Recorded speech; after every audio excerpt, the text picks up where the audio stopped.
저는 올해 75입니다. 남편과 사별한 지 벌써 5년이 넘었죠. 혼자 사는 게 처음엔 무척 외로웠지만 이제는 익숙해졌습니다. 저에게는 두 자녀가 있습니다. 아들 하나, 딸 하나. 딸 민지는 호주에서 살고 있어요. 10년 전에 이민을 갔죠. 처음엔 딸이 멀리 떠나는 게 너무 슬펐습니다. 하지만 민지는 제가 생각했던 것보다 훨씬 더 자주 연락을 했어요. 매주 빠짐없이 영상통화를 걸어왔죠. 엄마, 잘 지내세요? 식사는 제때 하시고 계세요? 민지의 목소리를 들으면 마음이 따뜻해졌습니다. 시차 때문에 새벽에 전화할 때도 많았는데 민지는 한 번도 귀찮아하는 기색이 없었어요. 더 놀라운 건 제가 아플 때였습니다. 작년에 허리 수술을 받았을 때 민지는 호주에서 비행기를 타고 날아왔어요. 한 달 동안 한국에 머물며 저를 간호해줬죠. 병원 갈 때마다 함께 가주고 밤에 제가 잠을 설치면 등을 토닥여줬습니다. 엄마, 괜찮으세요? 제가 여기 있을게요. 민지의 손길은 따뜻했습니다. 반면 아들 준호는 달랐어요. 준호는 저와 같은 동네에 살았습니다. 차로 20분이면 올 수 있는 거리였죠. 하지만 한 달에 한 번 볼까 말까 했어요. 명절이나 제 생일 때나 겨우 얼굴을 비쳤습니다. 그나마도 오래 머물지 않았죠. 밥 한 끼 먹고 금방 일어났어요. 엄마, 저희 일찍 가봐야 해요. 애들 학원 보내야 하거든요. 항상 며느리 수진이가 먼저 일어서면 준호도 따라 일어났습니다. 수진이는 결혼 초부터 저를 무시하는 태도를 보였어요.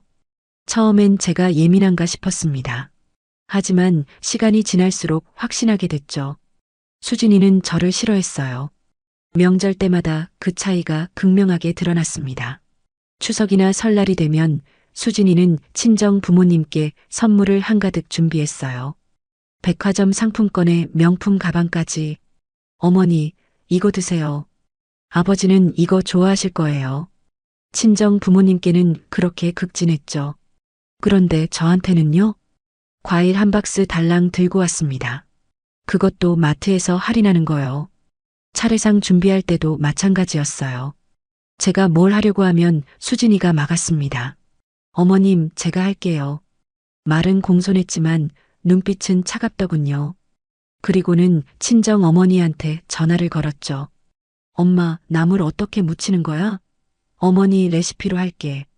결국 차례상은 수진이 친정 스타일로 차려졌습니다. 우리 집안 방식은 하나도 없었어요. 제가 몇십 년간 지켜온 전통이 하루아침에 사라진 거죠. 그래도 전 참았습니다. 아들이 행복하면 그만이라고 생각했어요. 준호가 수진이를 사랑하는 게 눈에 보였으니까요. 하지만 참는 게 점점 힘들어졌습니다. 수진이의 무시는 날이 갈수록 심해졌거든요. 손주들한테도 차이를 뒀어요. 수진이는 아이들에게 외할머니 외할아버지 얘기만 했습니다.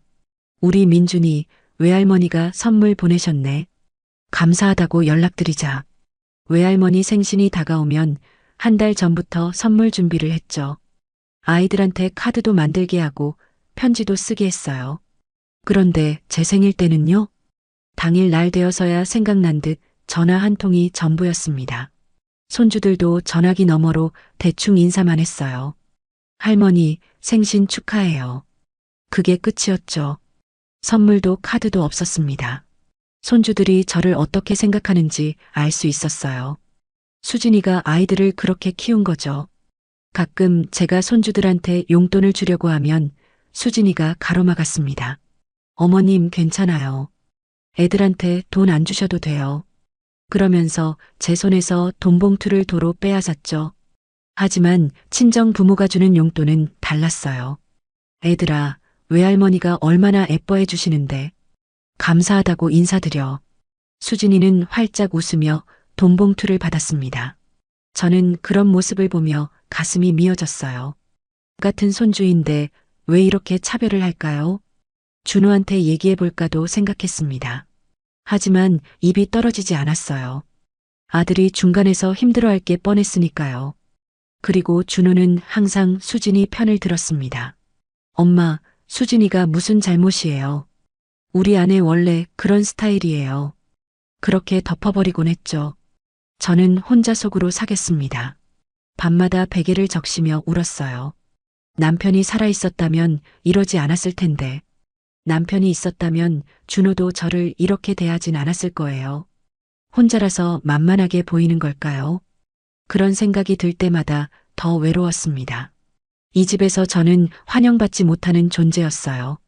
아들네 가족에게 저는 그저 부담스러운 늙은이일 뿐이었죠. 명절 때 어쩔 수 없이 챙겨야 하는 의무 같은 존재. 그 이상도 이하도 아니었습니다. 민지한테 전화할 때마다 눈물이 났어요. 하지만 차마 털어놓지 못했죠. 민지가 걱정할까 봐요. 호주에서 잘 살고 있는 딸한테 짐이 되고 싶지 않았습니다. 그래서 전 항상 괜찮은 척 했어요. 민지야, 엄마 잘 지내. 걱정하지 마. 하지만 속으로는 무너지고 있었습니다. 준호와 수진이한테 받은 상처가 쌓이고 쌓였죠.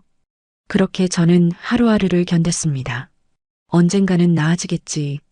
수진이도 시간이 지나면 마음을 열겠지. 그런 희망을 붙잡고 살았어요.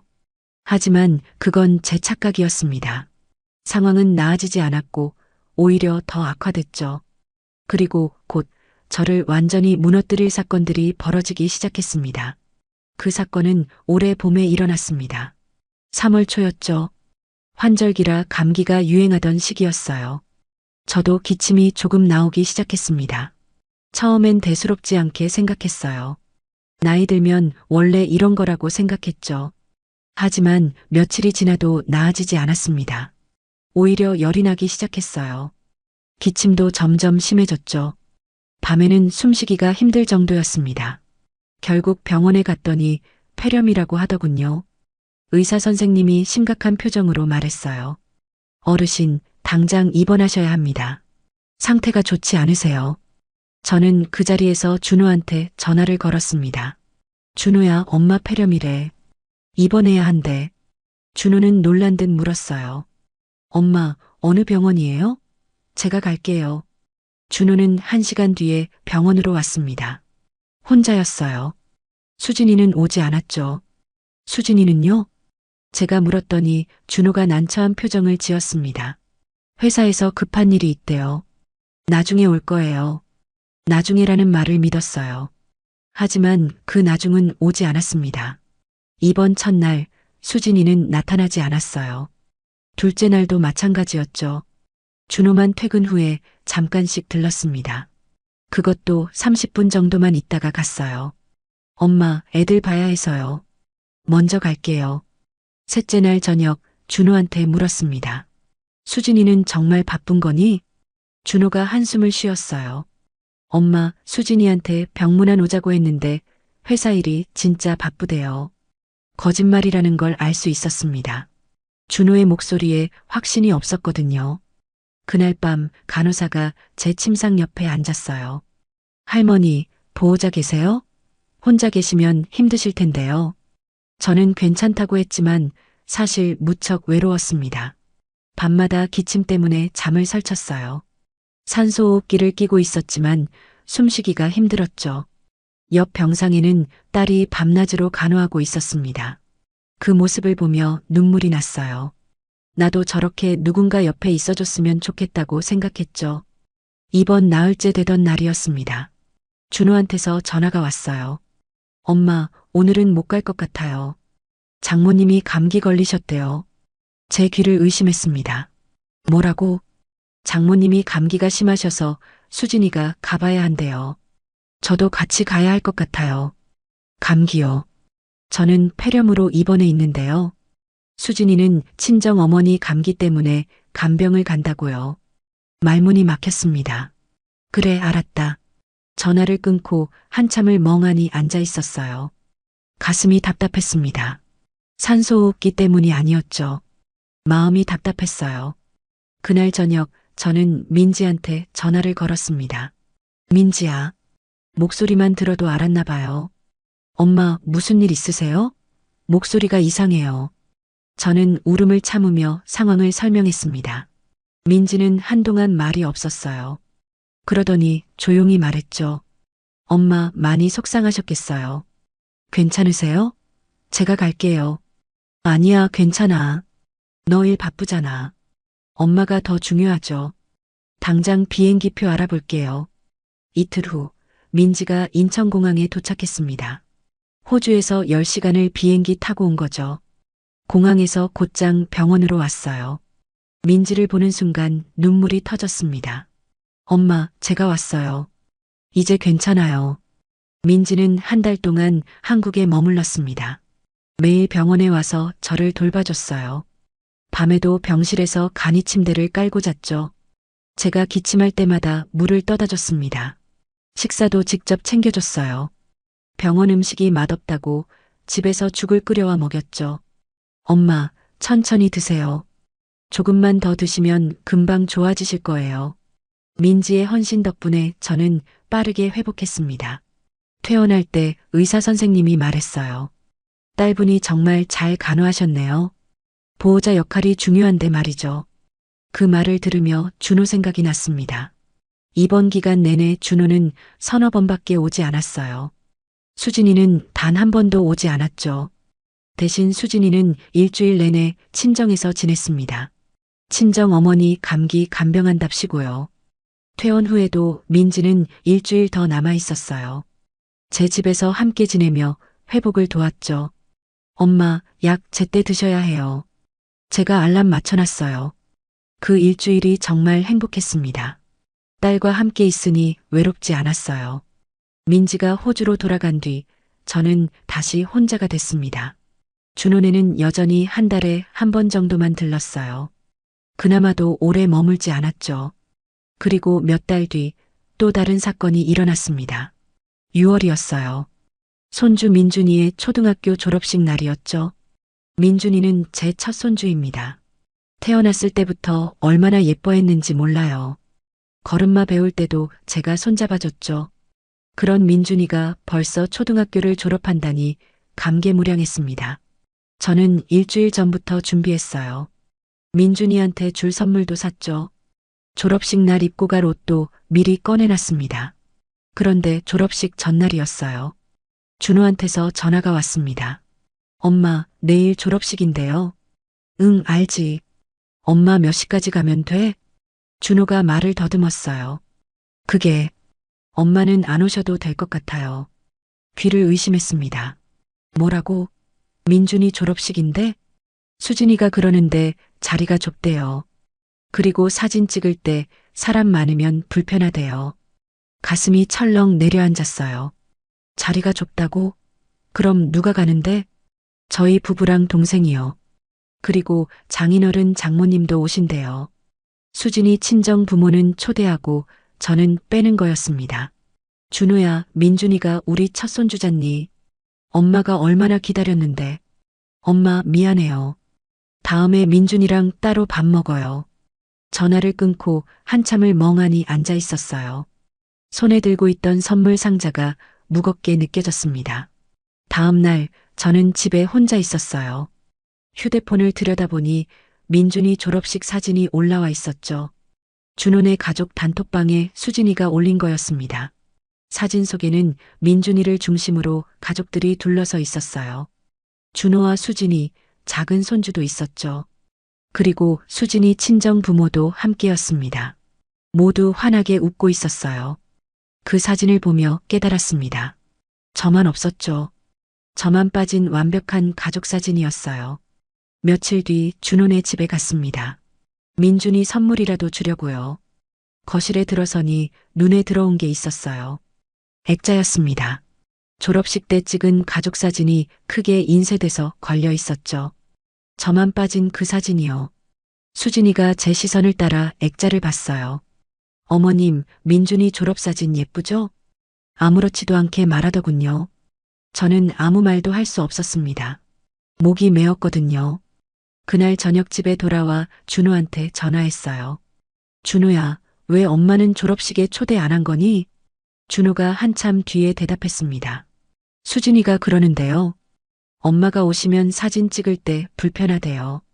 불편하다고요. 제가 있으면 불편하다는 거였습니다. 그 말이 계속 귓가에 맴돌았어요. 저는 짐이었던 거죠. 가족 사진에 있으면 안 되는 사람. 그렇게 생각하니 모든 게 무너지는 것 같았습니다. 그 일이 있고 한 달 정도 지났을까요? 7월 15일이 제 생일이었습니다. 75번째 생일이었죠. 칠순 때는 딸이 호주에서 날아와 작은 파티를 열어줬어요. 그때가 엊그제 같은데 벌써 5년이 지났습니다. 올해는 조용히 보낼 생각이었어요. 생일 전날 밤 준호한테서 전화가 왔습니다. 엄마, 내일 생신이시잖아요. 저희가 갈게요. 반가웠어요. 졸업식 일로 섭섭했지만 그래도 아들이 생각해주니 고마웠죠. 그래, 엄마가 밥 차려놓을게. 아니요, 엄마. 저희가 선물 들고 갈게요. 밥은 안 드셔도 돼요. 다음 날 오후 3시쯤이었습니다. 초인종이 울렸어요. 문을 열자 준호네 가족이 서 있었죠. 준호와 수진이 그리고 손주 둘. 할머니 생신 축하드려요. 민준이와 지민이가 인사했습니다. 그래, 고맙다. 들어와. 거실로 들어온 수진이가 쇼핑백을 내밀었어요. 어머님 생신 선물이에요. 가슴이 두근거렸습니다. 무슨 선물일까 기대가 됐죠. 손주들 졸업식에는 못 갔지만 그래도 며느리가 챙겨준 게 고마웠어요. 쇼핑백을 열었습니다. 안에 들어있던 건 화장지였어요. 평범한 화장지 한 묶음. 11월짜리였죠. 순간 당황스러웠습니다. 이게 뭐지? 농담인가 싶어 수진이 얼굴을 봤어요. 수진이는 환하게 웃고 있었습니다. 요즘 물가 비싸서 실용적인 게 최고잖아요. 어머님 혼자 사시니까 이런 게 필요하실 것 같아서요.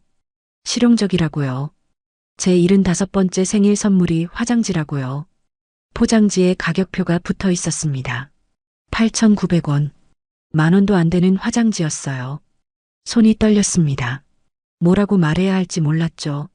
준호는 옆에서 휴대폰만 보고 있었어요.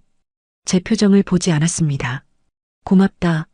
겨우 그 말만 했어요. 목소리가 떨렸지만 들키고 싶지 않았죠. 수진이가 시계를 봤습니다. 어머님, 저희 일찍 가봐야 해요. 애들 저녁 먹여야 하거든요. 벌써요? 30분도 안 됐는데요. 밥이라도 먹고 가지 그래. 아니에요. 집에서 먹을게요. 어머님도 편하게 쉬세요. 그렇게 준호네 가족은 떠났습니다. 문이 닫히는 소리가 유난히 크게 들렸어요. 저는 거실 소파에 주저앉았습니다. 손에는 여전히 화장지 묶음이 들려 있었죠. 8,900원. 그 숫자가 눈에 아른거렸어요. 제가 75해를 살아온 인생이 8,900원짜리 화장지만 못한 건가요? 가슴이 먹먹했습니다. 숨을 쉬는 게 힘들었어요. 폐렴으로 입원했을 때보다 더 답답했죠. 수진이의 웃는 얼굴이 자꾸 떠올랐습니다. 요즘 물가 비싸서 실용적인 게 최고잖아요. 실용적이라는 말이 귓가에 맴돌았어요. 남편 생전에는 이렇지 않았습니다. 남편이 살아있을 때 수진이는 조심스러워했어요. 시아버지 앞에서는 함부로 굴지 못했죠.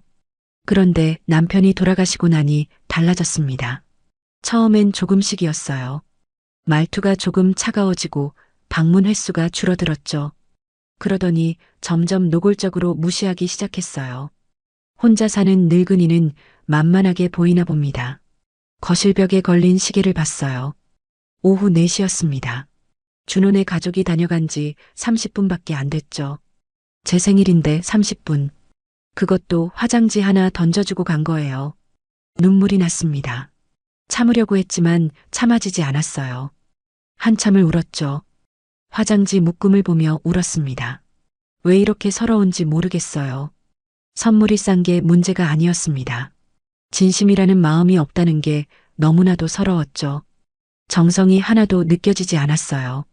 그냥 형식적으로 뭐라도 사들고 온 거였습니다. 어쩌면 마트 가는 길에 대충 집어든 건지도 모르죠. 가격표도 떼지 않고 그대로 줬잖아요. 준호는 뭐라고 했을까요? 아무 말도 안 했습니다. 아내가 시어머니 생일 선물로 화장지를 사가는데도 말이에요. 한마디 제지도 안 했던 걸까요? 그래도 어머니 생신인데 다른 거 사자. 그런 말 한마디면 됐을 텐데요. 준호는 아무 말도 안 했습니다. 아니, 어쩌면 알면서도 모른 척한 건지도 몰라요. 그게 더 슬펐습니다. 제가 낳아서 키운 아들이 저를 이렇게 대하다니요. 어렸을 때 생각이 났어요. 준호가 초등학교 다닐 때였죠. 매일 도시락을 싸줬습니다. 새벽 5시에 일어나 반찬을 만들었어요. 준호가 엄마 도시락 제일 맛있어 하며 빈 도시락통을 내밀던 게 기억나요. 그때는 행복했습니다. 아들을 위해 뭐든 할 수 있었죠. 중학교 때는 학원비 마련하려고 파트타임 일도 했어요. 남편 월급만으로는 부족했거든요. 시장에서 야채 다듬는 일을 했죠. 손이 트고 허리가 아팠지만 참았습니다. 우리 아들 좋은 대학 보내야 한다는 생각뿐이었어요. 대학 등록금도 제가 모은 돈으로 냈습니다. 남편이 돌아가신 뒤에도 준호 결혼 자금을 모았어요. 아파트 전세금에 보탰죠. 준호네가 지금 사는 집은 제 돈이 반이나 들어갔습니다. 그렇게 평생 아들을 위해 살았는데요. 돌아온 건 8,900원짜리 화장지였습니다. 저녁이 됐습니다. 밥을 먹어야 하는데 목으로 넘어가지 않았어요. 그냥 물만 마셨죠. 민지한테 전화라도 할까 생각했습니다. 하지만 시차를 계산해 보니 호주는 새벽이었어요. 민지를 깨우고 싶지 않았어요. 그리고 민지한테 이런 얘기를 하면 또 걱정할 거예요. 혼자 견뎌야 했습니다. 밤 11시쯤이었을까요? 민지한테서 영상통화가 왔어요. 엄마, 생신 축하드려요. 깜빡할 뻔했네요. 민지는 환하게 웃고 있었습니다. 배경을 보니 사무실 같았어요. 너 아직도 회사야? 네, 오늘 야근이에요. 그래도 엄마 생신인데 전화해야죠. 민지는 바쁜 와중에도 제 생일을 기억했습니다. 고마워, 민지야. 엄마 많이 속상하셨겠어요. 괜찮으세요? 순간 당황했어요. 응? 무슨 말이야? 오빠네가 다녀갔죠? 전화 받았어요. 준호가 민지한테 전화를 했나 봅니다. 괜찮아. 엄마 잘 지내. 엄마 목소리 들으니까 안 괜찮으신 것 같은데요. 민지는 제 목소리만 들어도 알아요. 결국 말하고 말았습니다. 화장지 선물 얘기를요. 민지는 한동안 말이 없었어요. 그러더니 조용히 말했죠. 엄마 많이 속상하셨겠어요. 그 말을 듣자 눈물이 또 났습니다. 괜찮아, 민지야. 그냥 좀 서운했어. 엄마 괜찮으세요? 제가 걱정돼요. 엄마 괜찮아. 너 일 열심히 하고. 걱정하지 마. 전화를 끊고 나니 더 외로웠습니다. 그날 밤 잠을 이루지 못했어요. 천장만 바라보며 생각했죠. 내가 뭘 잘못한 걸까? 수진이한테 미움받을 짓을 한 걸까? 아무리 생각해도 모르겠어요. 그저 며느리 눈밖에 난 것뿐인데요. 그게 제 잘못인가요? 새벽 3시가 넘어서야 겨우 잠이 들었습니다. 꿈에서도 화장지가 나왔어요. 8,900원이라는 숫자가 계속 보였죠. 그 악몽 같은 생일이 끝나고 며칠이 지났습니다. 하지만 상처는 아물지 않았어요. 오히려 곪아가는 것 같았죠. 그리고 얼마 안 있어 결정타가 날아왔습니다. 생일이 지나고 일주일쯤 됐을까요? 7월 말이었습니다. 준호한테서 전화가 왔어요. 엄마, 잠깐 할 말이 있어요. 목소리가 들떠 있었습니다. 뭔가 좋은 일이 있나 보다 싶었죠. 그래, 무슨 일인데? 저희가 다음 달에 크루즈 여행을 가요. 크루즈 여행이라고요. 어디로 가는데? 일본이요. 후쿠오카랑 오사카 거쳐서 가는 코스예요. 2주 일정이에요. 2주나 되는 여행이었습니다. 꽤 긴 여행이네요. 그래, 좋겠다. 애들도 좋아하겠네. 네, 애들이 엄청 기대하고 있어요. 준호의 목소리에서 행복이 느껴졌습니다. 그때까지만 해도 저는 몰랐어요. 제가 그 여행에서 빠져 있다는 걸요. 근데 엄마, 장인어른 장모님도 같이 가시거든요. 사돈 내외도 함께 간다는 거였습니다. 그럼 혹시 나도? 라고 말하려던 순간 준호가 먼저 말했어요. 엄마는 안 가셔도 될 것 같아요. 귀를 의심했습니다. 뭐라고? 수진이가 그러는데 어머님은 연세도 있으시고 배 타면 힘드실 거래요. 저는 숨이 턱 막혔습니다. 연세가 있다고요. 수진이 친정 어머니도 저랑 나이 차이 별로 안 나요. 겨우 3살 어릴 뿐이죠. 수진이 어머니는 괜찮은데 엄마는 안 된다는 거니? 장모님은 배 타는 거 좋아하신대요. 전에도 여러 번 타보셨대요. 이유가 될까요? 저도 배 타는 거 싫어하지 않아요. 젊었을 때 남편이랑 제주도 가는 배도 타봤죠. 엄마도 배 탈 수 있어. 건강하단 말이야. 엄마, 2주나 되는 일정이에요. 힘드실 거예요. 준호의 목소리에 확신이 없었습니다. 이건 핑계일 뿐이에요. 진짜 이유는 따로 있다는 걸 알 수 있었죠. 준호야, 솔직히 말해봐. 수진이가 엄마 안 오면 좋겠다는 거지? 준호가 한참 말이 없었습니다. 엄마, 그냥 말해. 엄마가 눈치 없게 따라가면 안 되잖니. 미안해요, 엄마. 미안하다는 말만 들렸어요. 가슴이 철렁 내려앉았습니다. 그래, 알았어. 재미있게 다녀와. 전화를 끊었습니다. 손이 떨렸어요. 휴대폰을 테이블에 내려놓고 한참을 멍하니 앉아 있었죠. 정리를 해보니 이랬습니다. 준호네 식구 넷, 그리고 수진이 친정 부모 둘. 총 6명이 크루즈 여행을 가요. 저만 빠진 채로요. 졸업식 때 생각이 났습니다. 그때도 저만 빠졌었죠. 사진 찍을 때 불편하다면서요. 이번에도 똑같았어요. 여행 가는데 저는 불편한 존재인 거죠.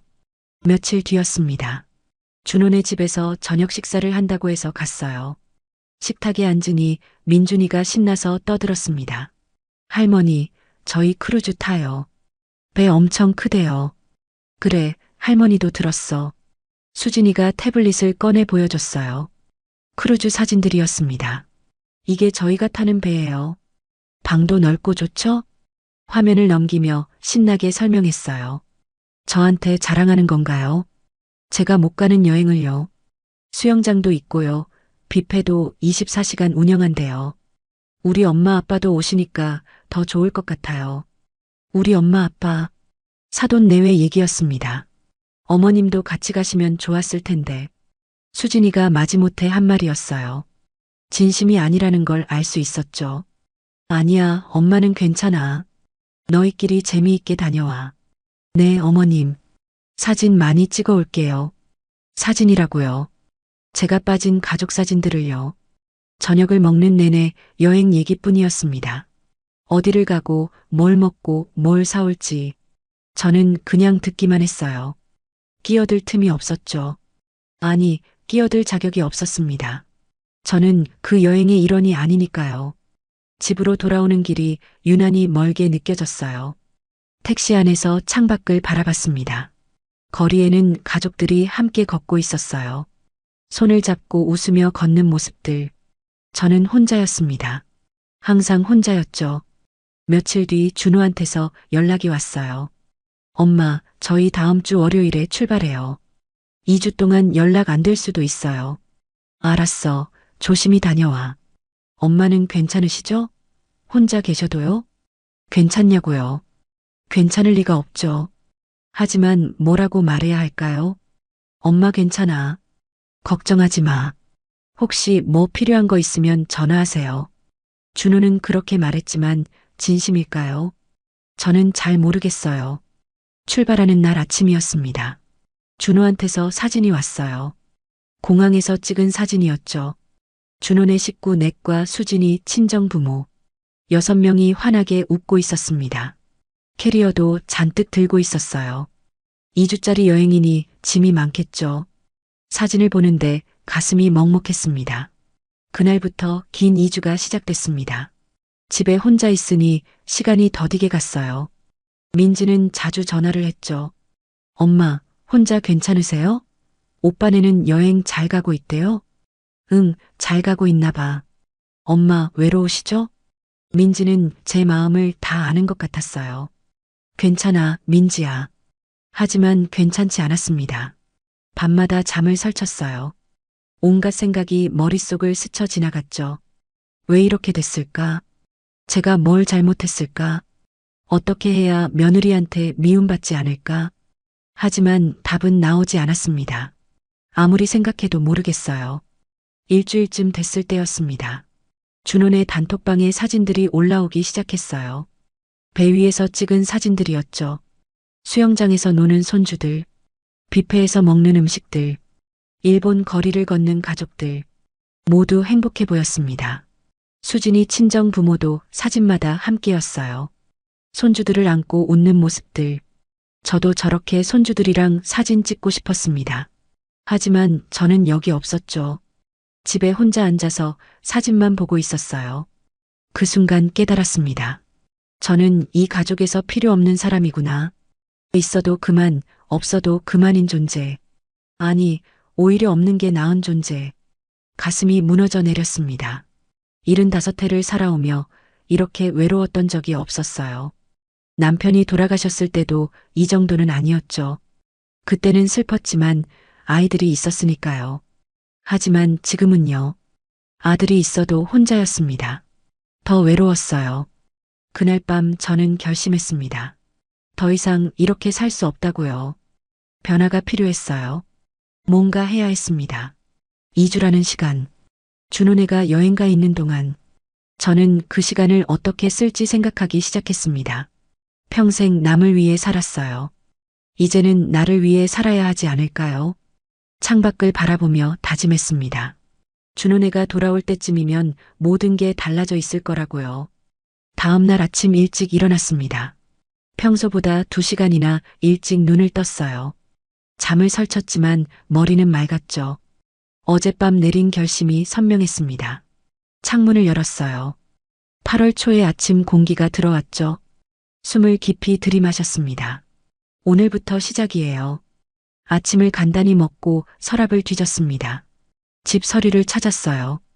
등기부등본, 건물대장, 매매계약서, 남편과 함께 30년 전에 산 이 아파트.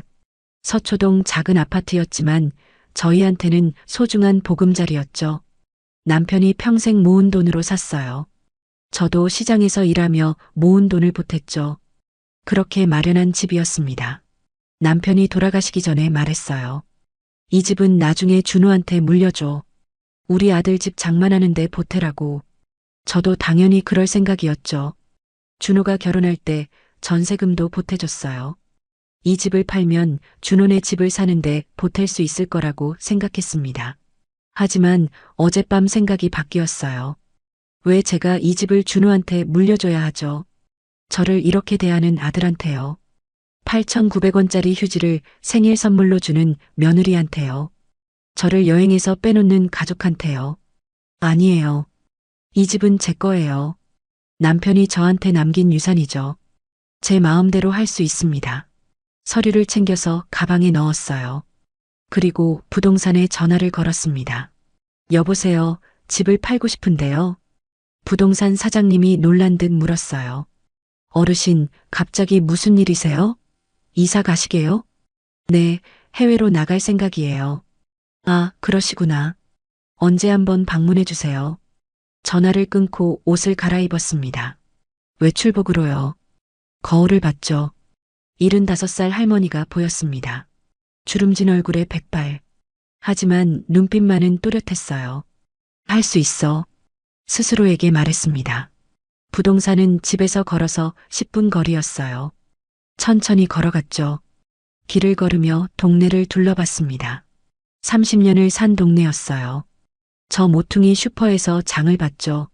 저 공원에서 손주들이랑 놀았어요. 추억이 많은 곳이었습니다.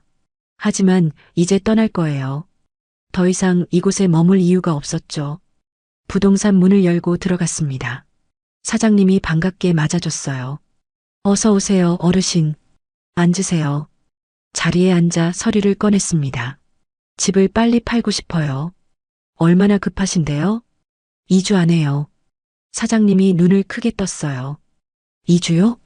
그건 좀 안 되나요? 아니, 서초동이니까 가능은 해요. 근데 금매로 나가면 시세보다 낮아질 수 있어요. 괜찮아요. 빨리 파는 게 중요해요. 사장님이 컴퓨터를 켰습니다. 시세를 확인하더니 말했어요. 생각보다 작은 평수긴해서 이 평수라면 지금 12억 정도 받으실 수 있어요. 근데 금매면 11억 정도 각오하셔야 해요. 11억이면 충분했습니다. 좋아요. 그렇게 해주세요. 정말 괜찮으세요? 가족분들은 아시고요? 제 집이에요. 제 마음대로 할 수 있죠. 사장님이 고개를 끄덕였어요. 알겠습니다. 바로 매물 올릴게요. 집으로 돌아와서 민지한테 전화를 걸었습니다. 호주는 지금 낮이었죠. 엄마, 무슨 일이세요? 민지야, 엄마가 집을 팔려고 해. 네. 왜요? 호주로 갈 거야. 너 근처에서 살고 싶어? 민지가 잠시 말이 없었어요. 엄마, 무슨 일 있으세요? 오빠가 또 뭐라고 했어요? 아니야, 엄마가 그냥 결심한 거야. 이제 혼자 사는 게 외로워. 엄마. 민지의 목소리가 떨렸습니다. 민지야, 괜찮아. 엄마 생각 많이 했어. 이게 맞는 것 같아. 엄마 오시면 정말 좋죠. 근데 오빠는 알아요? 아직 몰라. 여행 다녀온 다음에 얘기할 거야. 엄마, 오빠 놀랄 것 같은데요. 그래도 상관없어. 이건 엄마 인생이야. 전화를 끊고 컴퓨터를 켰습니다. 호주 부동산 사이트를 검색했어요. 민지가 사는 멜버른 근처를 봤죠. 작은 집들이 눈에 들어왔습니다. 정원이 있는 예쁜 집들이었어요. 가격을 환산해 보니 6억 정도면 살 수 있었죠. 충분히 살만했습니다. 이틀 뒤였어요. 부동산 사장님한테서 전화가 왔습니다. 어르신, 집 보러 오신다는 분이 계세요. 내일 괜찮으세요? 네, 좋아요. 다음 날 오후에 젊은 부부가 왔어요. 30대 후반쯤 돼 보였죠. 집이 정말 깔끔하네요. 부인이 말했습니다. 오래 사셨어요? 30년 살았어요. 와, 30년이나요. 집이 튼튼하겠네요. 남편이 방방마다 돌아다니며 봤어요. 여보, 여기 괜찮은데? 학군도 좋고. 그러게요. 마음에 들어요. 1시간쯤 둘러본 뒤에 거실로 왔습니다. 계약하고 싶은데요. 언제 가능하세요? 생각보다 빨리 진행됐어요. 2주 후면 돼요. 좋습니다. 그렇게 하죠. 부동산 사장님이 계약서를 준비했어요. 계약금을 받았습니다. 11억의 계약이 성사됐죠. 손에 수표를 쥐니 실감이 났습니다. 정말 이 집을 파는구나. 30년을 산 집을요. 잠시 후회가 밀려왔어요. 하지만 곧 떨쳐냈죠. 이미 결심한 일이에요. 돌아갈 수 없습니다. 그날 밤 민지한테 다시 전화했어요. 민지야, 집 팔렸어. 진짜요? 벌써요? 응, 2주 후에 잔금 받아. 엄마, 정말 오시는 거예요? 그럼 엄마 이미 결심했어. 민지가 조용히 말했어요. 엄마 환영해요. 제가 집 알아볼게요. 고마워, 민지야. 전화를 끊고 방을 둘러봤습니다. 짐을 싸야 했어요. 30년 동안 모은 물건들이 많았죠. 하지만 대부분 버릴 거예요. 호주까지 가져갈 건 많지 않았습니다. 옷 몇 벌과 사진들, 남편 사진도 가져갈 거예요. 여보, 미안해요. 준호한테 집 못 물려줘. 사진 속 남편한테 말했습니다. 근데 여보도 이해할 거예요. 준호가 엄마한테 어떻게 했는지 봤잖아요. 남편이 살아있었다면 뭐라고 했을까요? 아마 화를 냈을 거예요. 며느리한테 따지러 갔겠죠. 하지만 남편은 이제 없어요. 저 혼자 모든 걸 결정해야 합니다. 그리고 저는 이미 결정했어요. 다음 날부터 본격적으로 짐을 쌌습니다. 필요 없는 건 버렸어요. 가구들도 새 주인한테 주기로 했죠. 옷장을 정리하다가 옛날 사진첩이 나왔습니다. 펼쳐봤어요. 준호 어렸을 때 사진들이었죠. 돌잔치 사진도 있었어요. 한복 입고 웃는 준호, 초등학교 입학식 사진, 중학교 졸업식 사진, 대학 입학식 사진, 결혼식 사진도 있었습니다. 수진이랑 행복하게 웃는 준호. 그때만 해도 좋았죠. 수진이도 착했어요. 어머님 잘 모시겠습니다. 결혼식 날 수진이가 제 손을 잡고 말했던 게 기억나요. 그 약속은 어디로 갔을까요? 사진첩을 덮었습니다. 더 이상 보고 싶지 않았어요. 과거에 연연할 수 없었죠. 이제는 앞으로 나아가야 했습니다. 일주일이 지났어요. 준호네는 아직도 크루즈 여행 중이었죠. 단톡방에는 계속 사진이 올라왔습니다. 행복한 가족 사진들. 저는 더 이상 그 사진들을 보지 않았어요. 단톡방 알림을 껐죠. 보고 싶지 않았어요. 이제 곧 준호네가 돌아올 거예요. 그때 모든 걸 알게 되겠죠. 엄마가 집을 팔았다는 걸요. 얼마나 놀랄까요? 수진이는 또 어떤 반응을 보일까요? 상상이 됐습니다. 하지만 두렵지 않았어요. 오히려 후련했죠. 이제 더 이상 눈치 볼 필요가 없었으니까요. 저는 제 인생을 되찾을 거예요. 준호네가 돌아오는 날만 기다렸습니다. 2주가 지났습니다. 준호네가 돌아오는 날이었어요. 오후 3시쯤 인천공항에 도착한다고 했죠. 저는 집에서 기다렸습니다. 짐은 이미 다 쌌어요. 큰 캐리어 2개가 현관에 놓여 있었죠. 30년치 인생이 고작 캐리어 2개에 들어갔습니다. 참 허무하더군요. 오후 5시쯤이었을까요? 준호한테서 전화가 왔어요. 엄마, 저희 집 도착했어요. 여행 잘 다녀왔어요. 그래, 수고했어. 엄마는 괜찮으셨어요? 2주 동안 심심하지 않으셨어요? 심심하지 않았죠. 바빴으니까요. 엄마 괜찮았어. 너희 언제 올 거야? 내일 갈게요. 오늘은 피곤해서요. 그래, 내일 와. 엄마가 할 얘기가 있어. 무슨 얘기요? 내일 와보면 알아. 전화를 끊고 숨을 깊이 들이마셨습니다. 내일이에요. 내일이면 모든 게 드러나죠. 그날 밤 잠을 설쳤습니다. 긴장됐어요. 준호가 어떤 반응을 보일까? 수진이는 또 어떻게 나올까? 상상만 해도 머리가 아팠죠. 하지만 후회는 없었습니다. 이미 돌아갈 수 없는 다리를 건넜어요. 다음 날 아침이었습니다. 일찍 일어나 집을 깨끗이 청소했어요. 마지막이니까요. 오후 2시쯤 초인종이 울렸습니다. 준호네 가족이었어요. 문을 열자 손주들이 먼저 뛰어들어왔죠. 할머니, 저희 왔어요. 선물 사왔어요. 민준이가 작은 봉지를 내밀었습니다. 일본 과자였어요. 고맙다, 민준아. 준호와 수진이가 캐리어를 끌고 들어왔습니다. 엄마, 저희 정말 재미있었어요. 날씨도 좋고. 수진이가 신나서 말했어요. 사진 보여드릴게요. 여기 보세요. 휴대폰을 꺼내 사진들을 넘겼죠. 크루즈 위에서 찍은 사진들, 일본 거리에서 찍은 사진들, 모두 행복해 보였습니다. 저만 없는 사진들이요. 잘 다녀왔네. 그 말밖에 할 수 없었어요. 준호가 소파에 앉으며 물었습니다. 엄마, 근데 할 얘기가 뭐예요? 이제 말할 때가 왔어요. 숨을 깊이 들이마셨습니다. 준호야, 엄마가 집을 팔았어. 준호의 표정이 굳었습니다. 네, 뭐라고요? 이 집 말이야. 팔았어. 수진이가 벌떡 일어섰어요. 어머님, 무슨 말씀이세요? 너희 여행 간 사이에 계약했어. 다음 주에 잔금 받아. 준호가 어리둥절한 표정으로 물었죠. 엄마, 농담이시죠? 왜 갑자기 집을 팔아요? 호주로 갈 거야. 민지 근처에서 살려고. 수진이의 얼굴이 하얗게 질렸습니다. 어머님, 무슨 짓이세요? 목소리가 떨렸어요. 분노와 당황이 섞인 목소리였죠. 저희한테 한마디 상의도 없이요? 이게 말이 돼요? 내 집인데 내가 팔면 안 돼? 그래도 그렇지. 어떻게 이럴 수가 있어요? 수진이가 울먹이기 시작했습니다. 준호도 황당한 표정이었어요. 엄마, 이건 너무하신 거 아니에요?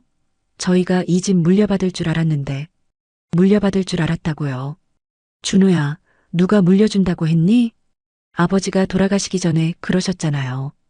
이 집은 준호 주라고. 그래, 아버지는 그러셨지. 근데 엄마 생각은 달라졌어. 준호가 소파에 주저앉았습니다. 왜요? 왜 갑자기 마음이 바뀌신 거예요? 갑자기가 아니야. 저는 차분히 말했습니다. 너희가 크루즈 탈 때 나는 짐 쌌다. 수진이가 소리쳤어요. 그게 무슨 상관이에요? 크루즈 여행이랑 집 파는 게 무슨 관계예요? 상관 있지. 너희는 나 빼고 가족 여행을 갔잖아. 그건 어머님이 힘드실까봐 그런 거였어요. 정말 그랬어? 수진이가 말문이 막혔습니다. 저는 계속 말했어요. 내 생일에 8,900원짜리 휴지 선물하고 나 빼고 여행 갈 때 내 생각은 했니? 수진이의 얼굴이 붉어졌어요. 그건 내가 폐렴으로 입원했을 때는 준호가 고개를 숙였습니다. 엄마, 그때는 정말 바빴어요. 바빴다고? 수진이는 친정 어머니 감기 간병은 일주일 내내 했잖아. 수진이가 할 말을 잃었습니다. 저는 손주 졸업식 얘기도 꺼냈어요. 민준이 졸업식 때 나만 빼놓을 때는 준호가 난처한 표정을 지었죠. 엄마, 그건 사진 찍을 때 불편하다며? 내가 있으면 불편한 거야? 아무도 대답하지 못했습니다. 거실에 침묵이 흘렀어요. 수진이가 다시 입을 열었습니다. 어머님, 그래도 그렇지 어떻게 집을 팔아요? 저희 생각은 하셨어요? 너희 생각? 저는 웃음이 나왔어요. 너희가 나 생각한 적 있었니? 수진이가 울기 시작했습니다. 어머님, 저희가 잘못했어요. 그러니까 집 파는 거 취소해 주세요. 안 돼. 이미 계약했어. 계약 취소하면 되잖아요. 싫어. 준호가 애원하듯 말했어요. 엄마, 제발요. 이 집은 저희한테 너무 중요해요. 저희 애들 학군도 있고, 그건 너희 문제야. 엄마. 준호의 목소리가 커졌습니다. 처음으로 저한테 화를 내는 거였어요. 어떻게 자식한테 이러실 수 있어요? 내가 어떻게 했는데? 집을 팔다니요. 저희 동의도 없이요. 준호야, 이 집은 내 명의야. 내 마음대로 할 수 있어. 준호가 한숨을 쉬었습니다. 수진이는 계속 울고 있었죠. 손주들은 겁먹은 표정으로 구석에 서 있었어요. 미안했습니다. 손주들한테는 죄가 없는데 말이죠. 하지만 어쩔 수 없었어요.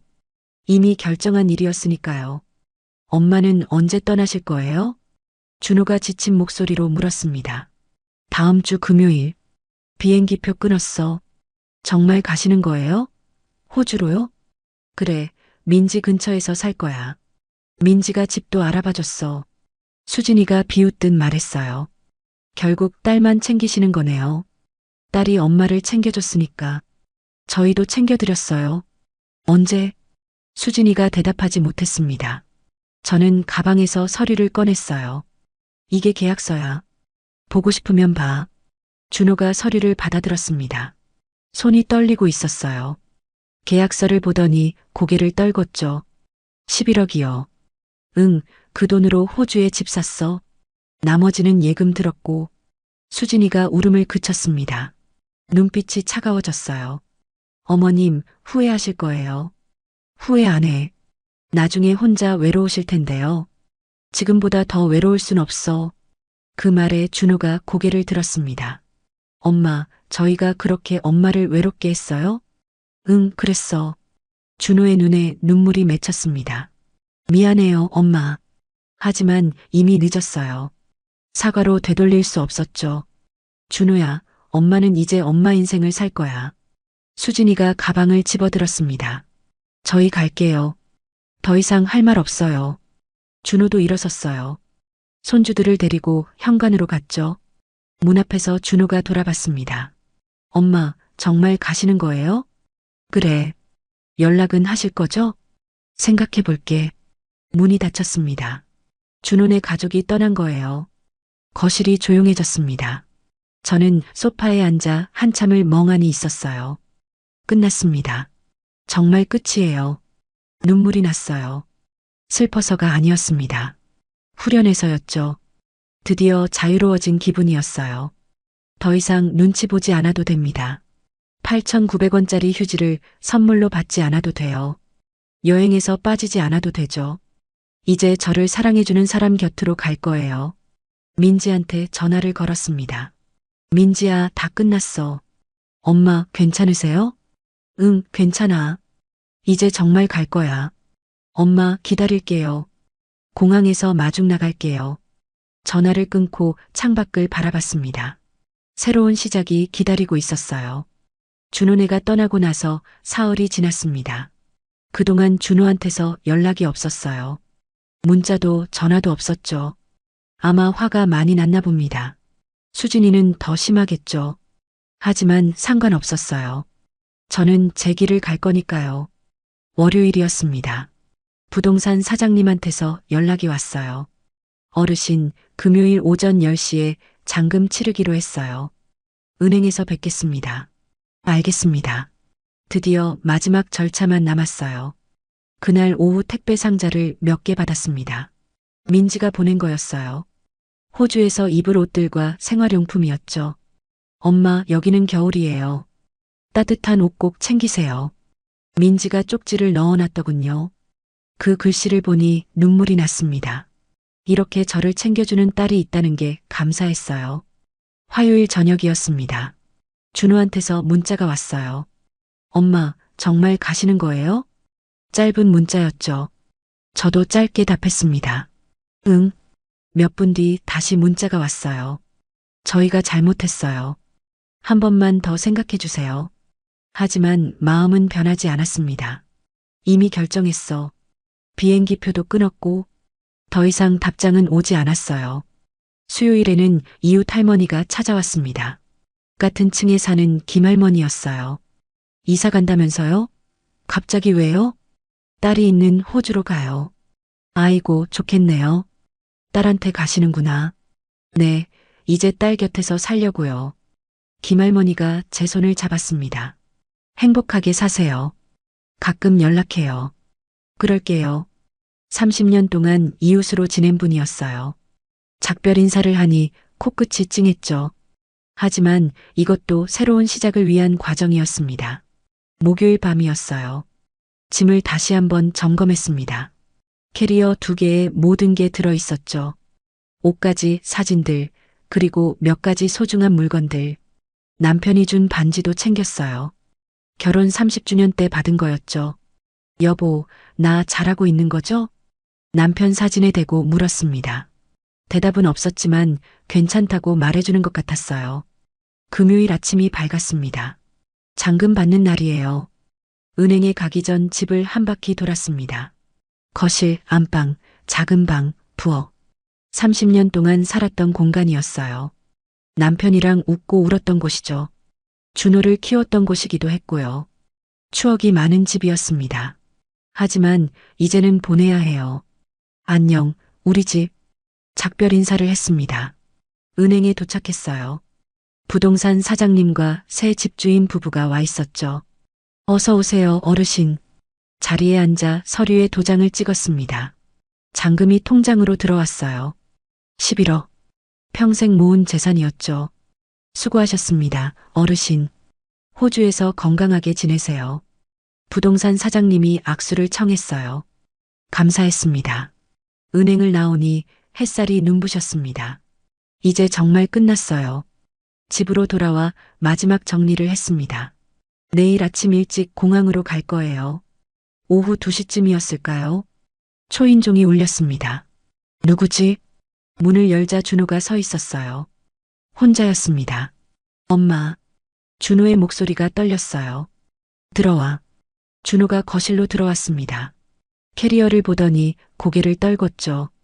정말 내일 가시는구나. 응. 엄마, 저 때문에 가시는 거죠? 준호가 물었습니다. 솔직하게 대답했어요. 그래. 준호가 소파에 주저앉았어요. 제가 잘못했어요, 엄마. 수진이한테만 신경 쓰느라 엄마를 소홀히 했어요. 이제 와서 사과해도 소용없었습니다. 준호야, 너무 늦었어. 엄마, 한 번만 용서해 주세요. 다시 잘할게요. 준호의 눈에 눈물이 고였어요. 처음 보는 모습이었죠. 준호가 우는 걸 본 게 얼마 만인가요? 준호야, 엄마는 이제 엄마를 위해 살고 싶어. 엄마, 너도 내 가족이 있잖아. 수진이랑 아이들이랑 잘 살아. 엄마 없이요? 그래, 엄마 없이. 준호가 한참을 울었습니다. 어깨가 들썩였어요. 저도 마음이 아팠습니다. 그래도 준호는 제 아들이니까요. 하지만 돌아갈 수는 없었어요. 준호야, 엄마 결심은 변하지 않아. 준호가 눈물을 닦았습니다. 연락은 하실 거죠? 글쎄, 시간이 필요할 것 같아. 엄마, 지금은 너희 얼굴 보기 힘들어. 미안하다. 준호가 천천히 일어섰어요. 엄마, 건강하세요. 호주에서요. 너도 건강해라. 준호가 문을 열고 나가려다 멈췄습니다. 엄마, 사랑해요. 그 말을 듣자 눈물이 났어요. 하지만 참았습니다. 문이 닫혔습니다. 준호가 완전히 떠난 거예요. 그날 밤 잠들기 전 민지한테 전화했어요. 민지야, 엄마 내일 출발해. 네, 엄마. 공항에 마중 나갈게요. 사위랑 애들이랑 다 같이요. 고마워, 민지야. 엄마, 여기 오시면 행복하실 거예요. 제가 꼭 그렇게 만들어 드릴게요. 민지의 목소리에서 진심이 느껴졌습니다. 다음 날 새벽 5시에 일어났어요. 샤워를 하고 옷을 갈아입었죠. 마지막으로 집을 둘러봤습니다. 텅 빈 집이었어요. 가구들은 새 주인한테 넘겼으니까요. 안녕. 집에 마지막 인사를 했습니다. 택시를 불렀어요. 공항까지 1시간 정도 걸렸죠. 창밖 풍경을 바라봤습니다. 서울의 아침이 밝아오고 있었어요. 이 도시에서 75해를 살았습니다. 이제 떠나는 거예요. 공항에 도착했습니다. 체크인을 하고 출국장으로 갔어요. 보안 검색대를 통과하며 뒤를 돌아봤습니다. 한국에서의 마지막 순간이었죠. 게이트에서 비행기를 기다렸어요. 10시간 뒤면 멜버른에 도착합니다. 민지가 기다리고 있겠죠. 탑승 안내 방송이 나왔습니다. 자리에 앉아 안전벨트를 맸어요. 비행기가 움직이기 시작했습니다. 창밖으로 서울이 보였어요. 점점 멀어지는 도시. 준호도 저 어딘가에 있겠죠. 비행기가 하늘로 떠올랐습니다. 구름 위로 올라가니 세상이 달라 보였어요. 새로운 시작이 기다리고 있었습니다. 10시간이 금방 지나갔어요. 멜버른 공항에 도착했습니다. 입국 심사를 받고 나오니 민지가 보였어요. 엄마. 민지가 달려왔습니다. 사위와 손주들도 함께였죠. 할머니, 환영해요. 손주들이 꽃다발을 줬어요.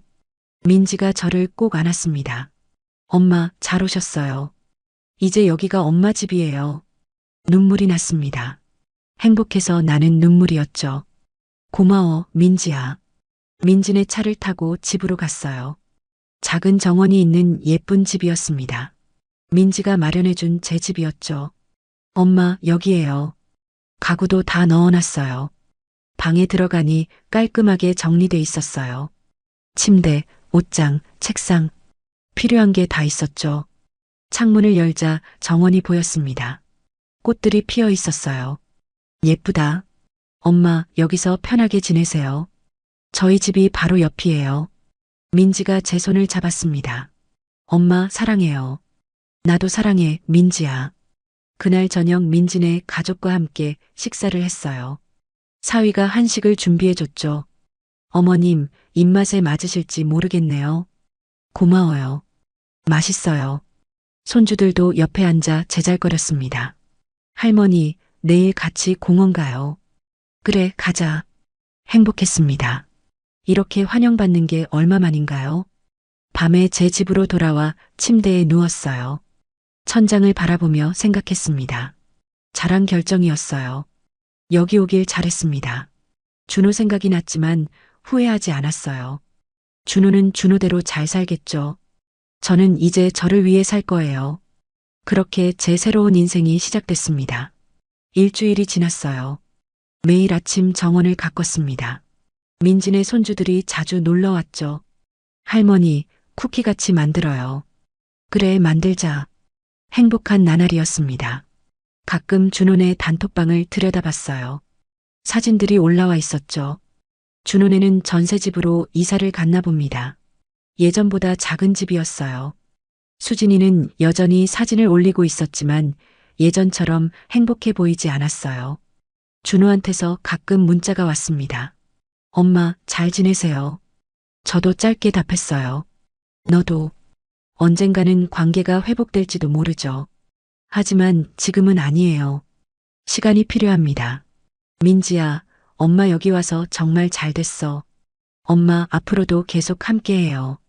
그래, 그러자. 하늘을 올려다봤어요. 별들이 반짝이고 있었죠. 남편도 저 별 중에 하나가 됐을까요? 여보, 나 이제 괜찮아요. 행복해요. 별에게 말했습니다. 바람이 불어왔어요. 남편의 대답 같았죠. 75에 시작한 새로운 인생. 늦었지만 후회하지 않습니다. 이제는 저를 사랑해주는 사람들과 함께 살아요. 그것만으로도 충분합니다. 저는 더 이상 8,900원짜리 휴지를 선물로 받지 않아도 돼요. 여행에서 빠지지 않아도 되죠. 사진에서 제외되지 않아도 됩니다. 여기서는 제가 환영받는 사람이니까요. 이게 제 복수였습니다. 행복하게 사는 것. 그게 최고의 복수예요.